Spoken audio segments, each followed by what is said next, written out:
Break के बाद आपका स्वागत है। सुप्रीम कोर्ट ने सड़क हादसे के बाद घायलों के इलाज के लिए अहम फैसला सुनाया है। कोर्ट ने कहा है कि सरकार को ऐसी योजना बनानी चाहिए जिससे लोगों को हादसे के बाद बिना कोई पैसा दिए इलाज मिल पाए। सुप्रीम कोर्ट ने कहा कि केंद्र सरकार गोल्डन आवर अवधि में सड़क दुर्घटना पीड़ितों के लिए कैशलेस चिकित्सा सुविधा की योजना तैयार करे। देखिए ये रिपोर्ट, ये क्या पूरी की पूरी परिकल्पना है और कैसे इससे सड़क दुर्घटनाओं में उसके बाद होने वाली जो मौतें हैं, जो जान चली जाती हैं इलाज के अभाव में, जिसे गोल्डन आवर कहते हैं, उसमें कैसे सुधार हो सकता है, विस्तार से चर्चा करेंगे।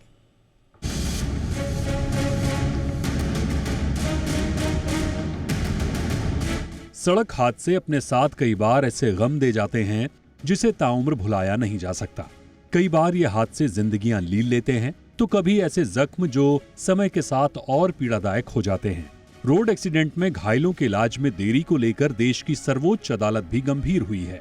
सुप्रीम कोर्ट का कहना है कि केंद्र सरकार को ऐसी योजना बनानी चाहिए जिससे लोगों को हादसे के तुरंत बाद यानी गोल्डन आवर में बिना कोई पैसा दिए इलाज मिल सके। वहीं मोटर वाहन अधिनियम की धारा 162 का हवाला देते हुए बेंच ने साफ कहा है कि गोल्डन आवर के दौरान दुर्घटनाओं के पीड़ितों के कैशलेस उपचार की जिम्मेदारी केंद्र की बनती है। अब इस योजना को लागू करने के लिए कोर्ट ने सरकार को 14 मार्च तक का समय दिया है और 24 मार्च को अगली सुनवाई की तारीख भी। देश में सड़क हादसों को लेकर केंद्र सरकार भी गंभीर है। केंद्रीय सड़क परिवहन एवं राजमार्ग मंत्री नितिन गडकरी ने ऐलान किया है कि भारत सरकार मार्च तक रोड एक्सीडेंट पीड़ितों के लिए कैशलेस ट्रीटमेंट देने वाली एक स्कीम शुरू करेगी, जो नेशनल लेवल पर लागू की जाएगी। इस पहल के तहत हादसे के बाद 7 दिन तक पीड़ित 1.5 लाख रुपए तक के मेडिकल ट्रीटमेंट के लिए पात्र होंगे। ये स्कीम हर तरह की सड़कों पर व्हीकल से होने वाले हादसों को कवर करेगी। भारत में सड़क हादसों के आंकड़े भी चौंकाने वाले हैं। केंद्रीय सड़क परिवहन मंत्रालय की हालिया रिपोर्ट की माने तो देश में हर साल करीब 1.5 लाख से ज्यादा लोगों की मौतें सड़क हादसों में होती हैं। यानी हर दिन 411 लोग सड़क हादसों में अपनी जिंदगियां गंवा देते हैं। हर घंटे 17 मौतें और हर 4 मिनट की बात करें तो यह आंकड़ा 1 मौत का है। अब देखना यह होगा कि क्या सिर्फ सुप्रीम कोर्ट के सख्त निर्देश और सरकार की पहल से देश में रोड हादसे पर ब्रेक लग सकती है, या सड़क हादसे को रोकने के लिए लोगों के बीच जागरूकता अभियान भी चलाए जाने की जरूरत है ताकि सड़क हादसे थम सके। ब्यूरो रिपोर्ट, जी मीडिया। खास मेहमान मेरे साथ हैं, स्वागत करते हैं अनुराग कुलश्रेष्ठ जी का। फाउंडर प्रेसिडेंट है ट्रैक्स यानी कि रोड सेफ्टी एनजीओ है। बहुत बहुत स्वागत है आपका हमारे शो में अनुराग जी।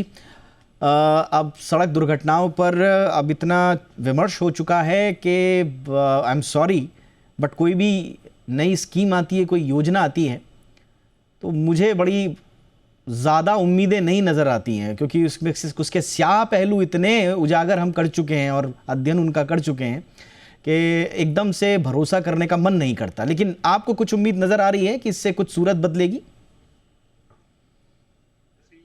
आपकी है लगभग वैसी ही मेरी भी है क्योंकि आज से पहले भी इन पास्ट काफी तरह की स्कीम्स जो है घोषणाओं के रूप में बोली गई थी कि जैसे कि हिट एंड रन के केस में 1.8 लाख मिलेगा, लेकिन आज तक कोई फ्रेमवर्क तैयार नहीं हो पाया। मैं खुद 2-3 जो है एक्सीडेंट जो विक्टिम्स होते हैं उनकी कमेटी का मेंबर हूँ और डिस्ट्रिक्ट लेवल डीएम के लेवल की आज तक किसी की भी मीटिंग कॉम्पनसेशन के लिए कभी नहीं हुई।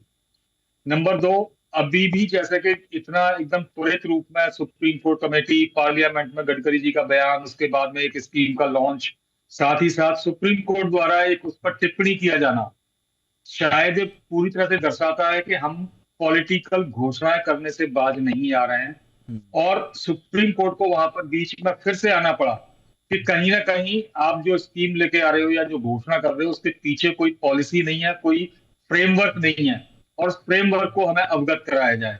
उसके लिए उन्होंने मार्च तक का टाइम दिया। जैसे कि अभी हमें जो रोटी सेकनी है वो जिंदगी और मौत के बीच झूलते लोगों के ऊपर न सेकी जाए, नंबर 1। और क्योंकि उसमें एक क्लॉज डाला गया था कि अगर परिवार ने 24 घंटे के अंदर पुलिस को रिपोर्ट कर दी तो मिलेगा। अगर वो 24 घंटे के अंदर, मतलब ट्रॉमेटिक आप सिचुएशन देखिए कि जो परिवार का एक सदस्य मौत और जिंदगी के बीच हॉस्पिटल में झूल रहा है, उसके परिवार वाले रिपोर्ट कराने जाएं या उसके तीमारदारी पर खर्च करें। सुप्रीम कोर्ट ने जैसा कि एक बहुत बड़ा एक आदेश दिया है एक तरह से कि कैशलेस ट्रीटमेंट करना चाहिए कि कैंडिडेट को कैश न देना पड़े। जी। अब एक तरफ गडकरी जी की जो घोषणा है कि अगर आपने 24 घंटे के अंदर पुलिस को बता दिया तो आगे सैंक्शन हो सकता है, लेकिन प्रोसीजर क्या होगा? क्या पुलिस अपने दम पर उस एफआईआर के बेसिस पर वो कॉम्पनसेशन हॉस्पिटल को क्लियर करने में दे पाएगी, या वो फिर फाइल एक डीएम के पास जाएगी, डीएम फिर अपनी वो फाइल जो है सेंट्रल गवर्नमेंट के पास भेजेगा अप्रूवल के लिए, फिर वहां से अप्रूवल होके आएगा, तब वहां पर कॉम्पनसेशन मिलेगा क्या? तब तक वो खर्चा जो है कौन कौन पूरा करेगा? कैंडिडेट के ऊपर ही जाएगा, क्योंकि जनरली ये देखा गया है कि हॉस्पिटल में अगर एक कैंडिडेट भर्ती होता है तो पहले हॉस्पिटल वाले कहते हैं कि 2 लाख रुपए पहले जमा कर दो, उसके बाद में इलाज शुरू होगा। बिल्कुल सर। इस क्लॉज को कैसे एड्रेस किया जाएगा? अभी मैं तो ये अनुराग जी, आपने बड़े बड़े बड़े महत्वपूर्ण तथ्य आपने उजागर करे, लेकिन मैं तो बैक टू बेसिक्स की बात कर रहा हूं। मेरी नाउम्मीदी का कारण ये अस्पताल में पहुंच जाने के बाद जो उलझनें होती हैं वो मेरी नाउम्मीदी का कारण नहीं है।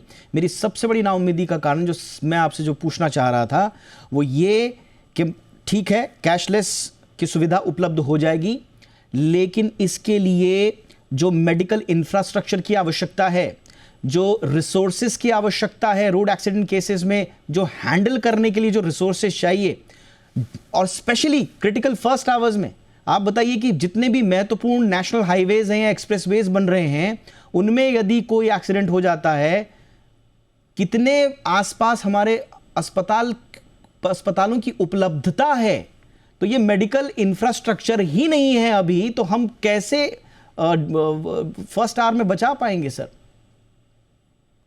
सर वही एक चीज आती है कि सुप्रीम कोर्ट के जजेस को भी ये थोड़ा सा देखना पड़ेगा कि गवर्नमेंट के पास जो वो लोग स्कीम की घोषणा करवाने जा रहे हैं या पॉलिसी बनवाने जा रहे हैं, तो गवर्नमेंट के पास इंफ्रास्ट्रक्चर की क्या अवेलेबिलिटी है। नंबर 2 यहाँ पर जो आता है कि ऑलरेडी फैमिली जो health and family welfare ministry की तरफ से ऑलरेडी स्कीम सारे राज्यों को दी गई है कि आप 50 मीटर के एरिया में अगर कोई ट्रॉमा सेंटर नहीं है तो आप सेंट्रल गवर्नमेंट को उस स्कीम के तहत वो वहां पर ट्रॉमा सेंटर आप स्टार्ट कर सकते हैं। लेकिन वही है कि सेंट्रल गवर्नमेंट एक सर्टेन अमाउंट दे देगी आपको हॉस्पिटल खुलवाने के लिए, लेकिन उसका जो खर्चा होगा वो स्टेट गवर्नमेंट्स क्या भरपाई कर पाएंगी, या वो उनके अंदर पॉलिटिकल विल है उस लेवल पर जाने की? बिल्कुल Anurag ji, and on that note एक और मेरा जो सवाल आपसे है सर, आपने बिल्कुल सही कहा। चलिए, मैंने ये भी मान लिया कि आपने ट्रॉमा सेंटर बना दिया, हमने मान लिया, लेकिन अब सिर्फ यहीं पर इतिश्री नहीं होगी ना, उसके बाद आपको पूरा का पूरा कोलैबोरेशन चाहिए होगा। गवर्नमेंट हॉस्पिटल्स, इंश्योरेंस प्रोवाइडर, ये सारी चीजें साथ में लगेंगी। सब दिक्कत तो जब फिर आप जो कह रहे हो, फिर वो सारी चीजें अब कनेक्ट हो जाएंगी। अब अस्पताल पहुंच गए, अब वहां पर एक नई महाभारत शुरू, एक नई लड़ाई शुरू है। तो वहां पर सर आपको लग रहा है कि अभी हम स्थिति में हैं कि कुछ कह पाए कि हाँ आज बहुत खुश होने का दिन है, सुप्रीम कोर्ट ने कह दिया, अब सब कुछ ठीक हो जाएगा? नहीं, मुझे नहीं लगता कि अभी खुश होने का टाइम है, और शायद अपने देश तक हमारे पास प्रॉपर इंफ्रास्ट्रक्चर नहीं है, हम इस तरह का कोई भी काम नहीं कर सकते हैं। नंबर 1। नंबर 2, अगर सुप्रीम कोर्ट को ये रिपोर्ट जो है ना इस बात पर लेनी चाहिए कि पहले हमारे पास फैसिलिटी डेवलप करने का क्या साधन है, इस तरह की स्कीम को लॉन्च करने के बाद उसके लिए कोई फ्रेमवर्क बनाया गया है, उस फ्रेमवर्क के तहत वो इलाज उसका हो पाएगा या नहीं हो पाएगा, तो सुप्रीम कोर्ट को भी ये चीजें सारी देखनी चाहिए, उसके अकॉर्डिंगली गवर्नमेंट को इंस्ट्रक्शन देना चाहिए। क्योंकि गवर्नमेंट जनरली सुप्रीम कोर्ट को देखा गया है कि वहां पर एक पीआईएल गई या कोई याचिका लगाई गई, उसके ऊपर वो जजमेंट एकदम इमीडिएट दे दिया जाता है। उसमें सरकार के ऊपर उनको सुप्रीम कोर्ट को ये पूरी तरह से दबाव बनाना चाहिए कि पहले जो स्कीम बना रहे हो उसको स्कीम बनाने अनाउंस करने से पहले आपके पास क्या इंफ्रास्ट्रक्चर है। नंबर 3, जो घोषणाएं होती हैं इलेक्शन से पहले की, कहीं उस तरह का एक स्वरूपा तो नहीं है, क्योंकि आज से पहले भी इंश्योरेंस कंपनी के साथ बहुत सारे हाईवे पर एक पायलट प्रोजेक्ट स्टार्ट किया जा चुका है। उसका हश्र क्या हुआ, उसकी क्या रिपोर्ट थी, काफी बार अनाउंसमेंट हुआ है पार्लियामेंट से, गडकरी साहब की तरफ से, कि उस 2-3 स्ट्रेच पर इंश्योरेंस कंपनी जो है वहां पर होने वाले किसी भी एक्सीडेंट का पूरी तरह से कैशलेस ट्रीटमेंट करेगी। उस स्कीम का क्या हुआ? नंबर 2, जो हिट एंड रन के लिए जो स्कीम बनाई गई थी कि 1.8 लाख मिलेगा, क्या उस स्कीम में कोई फ्रेमवर्क आज तक तय किया जा सका? क्या स्टेट के साथ कोई कोऑर्डिनेशन हुआ, या डीएम लेवल पर कोई? यानी कि अभी तक का ट्रैक रिकॉर्ड इतना संदिग्ध है कि इतने बड़े आदेश के बावजूद, सुप्रीम कोर्ट के आदेश के बावजूद, हमें ये अभी पूरी तरह से आश्वस्त होने में दिक्कत हो रही है कि चीज़ें दुरुस्त होंगी, बट जैसा कहा भी जाता है कि उम्मीदों पर दुनिया टिकी हुई है, हम भी टिके हुए हैं, और ये पूरी की पूरी। हाँ, संक्षेप एक चीज मैं बीच में बोलना चाहूंगा, सॉरी, कि जैसे कि अभी एक घटनाक्रम देखेंगे कि पार्लियामेंट में गडकरी जी द्वारा अनाउंस किया जाना कि मुझे शर्म आती है, मैं विदेशी जो बड़ी बड़ी ऑर्गेनाइजेशन के सामने क्या मुंह लेकर जाऊंगा। अभी 3rd 4th high level meeting UN की जो है वो मोरक्को में होने जा रही है फरवरी में। कहीं और उसके बाद में ये कैशलेस स्कीम का अनाउंसमेंट, कहीं ये वहां पर एक तैयारी तो नहीं है सिर्फ वहां पर मुंह दिखाने के लिए कि हमने अपने देश में हेडलाइन मैनेजमेंट कहीं ये तो नहीं है। आई एम सॉरी, मतलब हम नियत पर सवाल नहीं उठा रहे हैं, हमारी बहुत बहुत शुभकामनाएं हैं सरकार को, बहुत अच्छा काम करे, नियत पर कोई शक नहीं, बट जो जैसा हमने कहा कि ट्रैक रिकॉर्ड इतना पुअर है कि आश्वस्त होने में दिक्कत हो रही है, और इसके पीछे के वाजिब रीजंस हैं। बहरहाल जैसा मैंने कहा, हम उम्मीद बांधे रखते हैं और उम्मीदें टिकी हुई हैं 5 चैलेंज पे, जिसका अनुराग जी ने जिक्र किया। अपने दर्शकों के लिए फटाफट से दोहरा दूं। पहला, इंप्लीमेंटेशन पूरे भारत में अक्रॉस कंट्री कैसे होगा। दूसरा, इंफ्रास्ट्रक्चर और रिसोर्सेज आप कैसे तय करेंगे। तीसरा, जो अवेयरनेस और एक्सेस की बात आपने करी। चौथा, collaboration with medical providers and insurance companies. और फिर लास्ट में जो अनुराग जी ने कही कि मॉनिटरिंग और अकाउंटेबिलिटी, यानी कि मिसयूज तो नहीं हो रहा है, लैप्स एंड इम्प्लीमेंटेशंस तो नहीं है। ये 5 चीज़ों पर हमारी नाउम्मीदी उम्मीदों में बदलेगी या नहीं, ये 5 चीज़ें तय करेंगी। बहुत बहुत धन्यवाद अनुराग जी इस तमाम जानकारी और विश्लेषण के लिए। ये थी हमारी दूसरी कवर स्टोरी।